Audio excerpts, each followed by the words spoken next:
Bienvenue à toutes et tous à notre rendez-vous de découverte des auteurs locaux.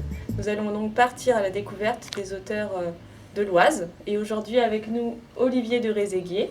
Bonjour. Olivier. Donc vous habitez bien dans l'Oise, vous êtes venu de Verberie, c'est bien cela? Oui, j'habite à Verberie depuis 5 ans. Je suis originaire des Pyrénées, mais chemin faisant, j'ai atterri dans l'Oise.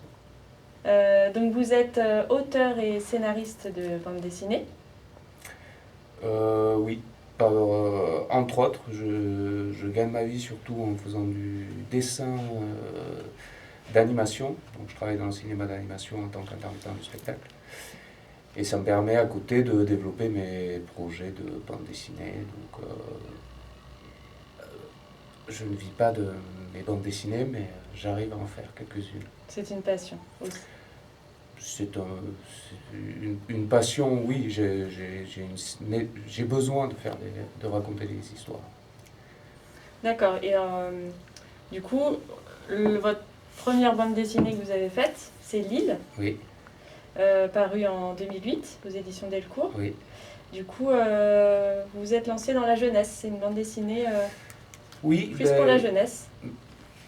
D'ailleurs, j'ai été un peu catalogué comme auteur jeunesse, alors que ce n'est pas du tout le cas. Non, en effet. Oui, c'est vrai que vos histoires sont très prenantes. On y trouve beaucoup l'univers des contes. Donc, dans les 3 bandes dessinées dont on va parler, vraiment, j'ai trouvé l'univers du conte qui est très très présent. Et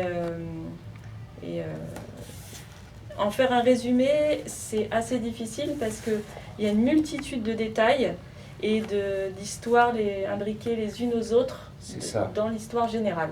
Voilà, c'est beaucoup de petites choses mises bout à bout qui font l'histoire générale et qui font surtout le relief, qui donnent du relief et qui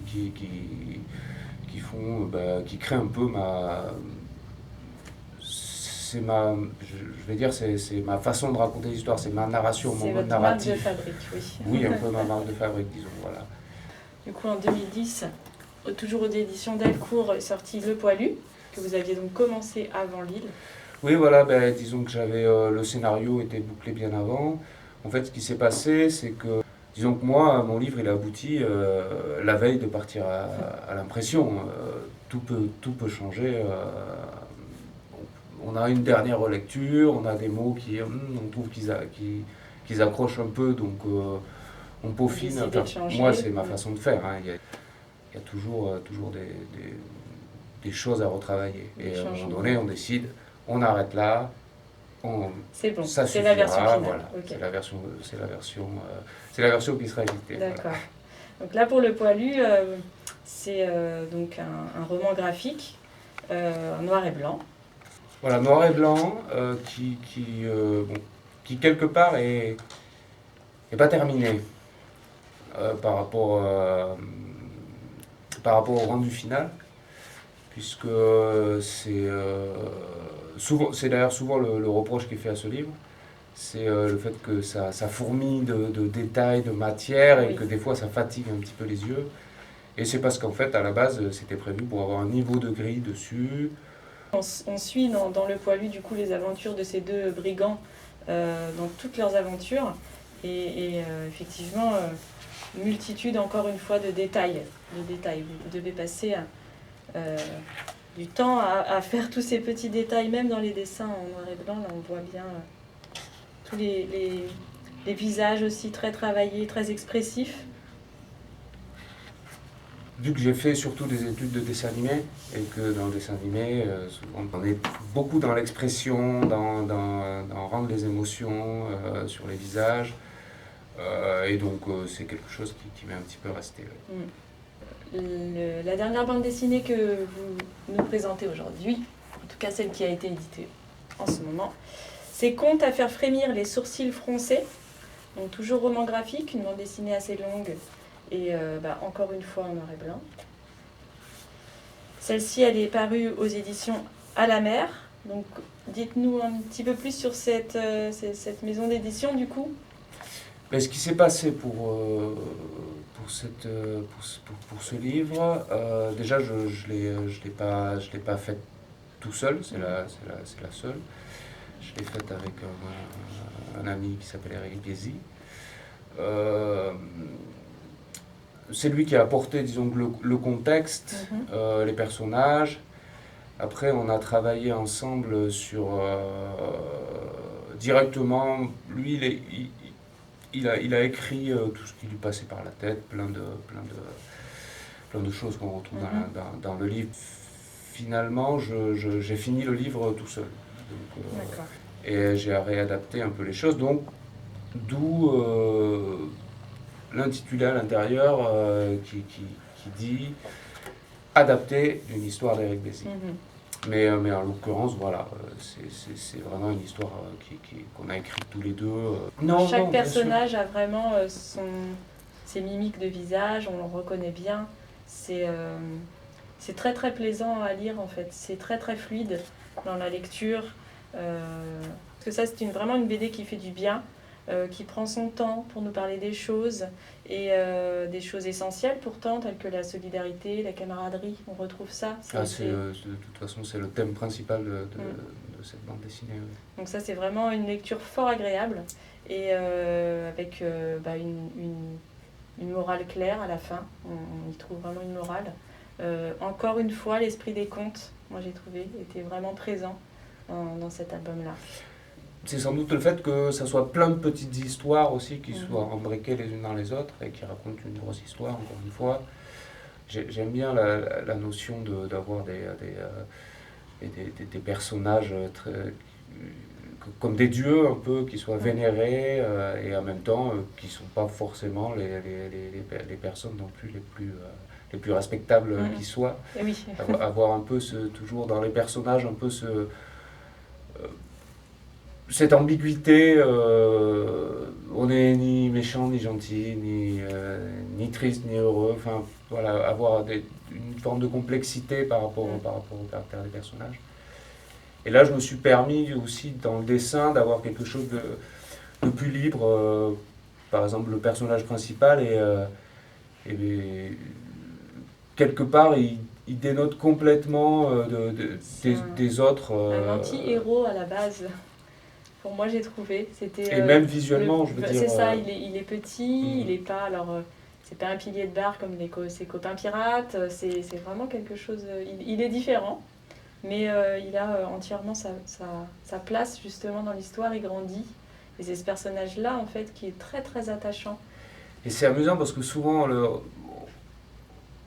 on pense que c'est un enfant, mais en fait, pour moi, c'est juste un petit bonhomme, quoi. Et qui pourrait avoir 25 ans, qui pourrait avoir 30 ans, en fait, peu importe. C'est plutôt un personnage qui n'a pas d'âge. Et bon, le fait qu'il paraisse comme un enfant, c'est qu'il soit vraiment tout petit par rapport aux autres. Et je l'ai d'ailleurs pareil dans toutes mes BD. D'ailleurs, j'ai fait ma première avec des géants. C'est que, pareil, j'aime bien cette différence de taille assez monumentale, notamment dans l'île où on a un escargot et puis en même temps on a un géant. Donc en gros, ça veut dire qu'on a un personnage comme ça et un autre qui est comme ça. Donc des fois, c'est difficile à cadrer un peu, mais en même temps, ça amène des contraintes de cadrage, des contraintes, donc c'est aussi une façon de faire. Et du coup, c'est vrai que tout à l'heure, je n'ai pas vraiment répondu à La Mer, qui est l'association que j'ai créée pour imprimer pour vendre mon livre. Donc je pense que vous mettrez le lien, peut-être. Oui. Et donc j'ai créé tout un site avec un magasin en ligne pour acheter ce livre qui est nulle part ailleurs. Voilà. En tout cas, ils sont disponibles à la médiathèque. Mais c'est ça, et moi je pense que de toute façon, il n'y a rien de mieux que la médiathèque pour essayer des livres quelque part. C'est ça. Et après, s'ils vous plaisent, pourquoi pas les acquérir, mais moi je trouve que c'est... Et c'est des fois, voilà, j'ai des coups de cœur que j'ai envie de posséder après, que j'essaie de trouver, mais je trouve que c'est essentiel, cette gratuité de la culture. Exactement. Et d'ailleurs, je voulais vous parler de ce livre.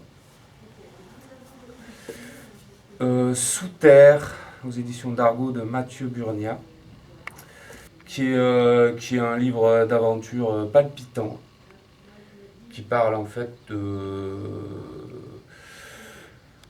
la vie, du sol, de tout ce qu'on a sous nos pieds. Et voilà, j'en parle parce que moi, la nature, ça me touche énormément. Et que c'est, je trouve, une façon très intelligente de passer des messages concrets. C'est plus qu'une lecture, c'est vraiment une façon de se cultiver sur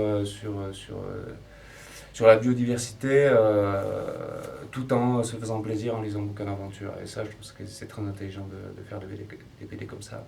Alors, des autres projets, est-ce que vous pouvez nous parler un petit peu de vos futurs projets ? Est-ce qu'on a le droit de savoir ou... Oui, après, pour l'instant, ça reste des projets, donc je ne sais pas jusqu'où ça ira. Mon prochain projet, ça risque d'être un livre pour enfants, que j'ai commencé à écrire avec ma fille de 8 ans. D'accord. Donc, disons, bon, c'est plutôt moi qui l'écris, mais en fait, on a trouvé le contexte ensemble, on a trouvé les personnages. Elle vous aide dans la création. Ah oui, complètement. Et puis, de toute façon, elle aura un regard sur...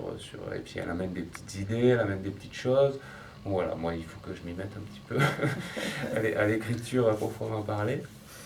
Et vraiment un bouquin d'illustration, donc il n'y aura sans doute pas de BD, de cases de BD, ça risque d'être vraiment des grosses illustrations colorées. Donc je ne sais pas encore comment je le traiterai. Vu que je travaille beaucoup à l'ordinateur et que je commence à être très à l'aise aussi et que c'est quand même une facilité, c'est une possibilité. Donc, mais j'ai pas fait le choix encore. La facilité m'amènerait sur l'ordinateur et en même temps, comme je travaille constamment sur l'ordinateur pour mon métier, disons que j'aime aussi aller vers du papier et retrouver cette sensation. Et bien, on a hâte de voir le résultat. Vous nous tiendrez au courant ? Oui, avec plaisir. Bon.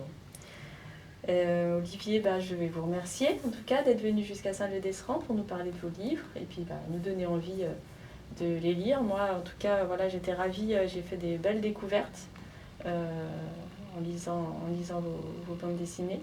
Donc, j'invite tous les lecteurs de la médiathèque à venir les emprunter à la médiathèque et à découvrir vos albums. Merci Olivier. De rien.